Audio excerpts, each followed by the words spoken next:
Guys, welcome back to Joe Tutorial, and in today's video I'm going to show you how to reverse a video within CapCut.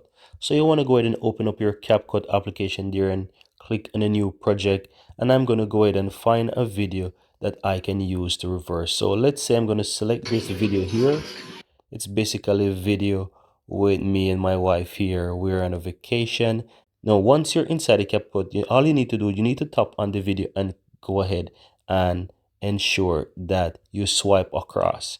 Now, once you swipe all across, you will be able to find the reverse option here. So you just need to click on reverse, and it's going to apply the reverse to the video. And as you can see, it is now said the video is no reverse. So you can play the video now and you will see that the video is in reverse.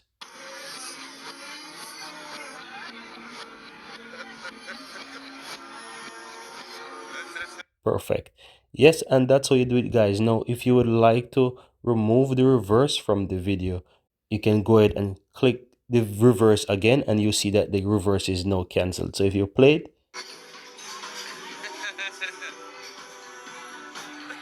and that's how you basically add and remove the reverse on your video within CapCut. So very easy stuff here, guys. Now, once you're finished, you can go ahead and you can click the arrow on the upper right hand side to export that video, and that video will be exported the way you want. And you can go ahead and share it whatever you want with this video, but that's all there is to it. Very easy and very simple.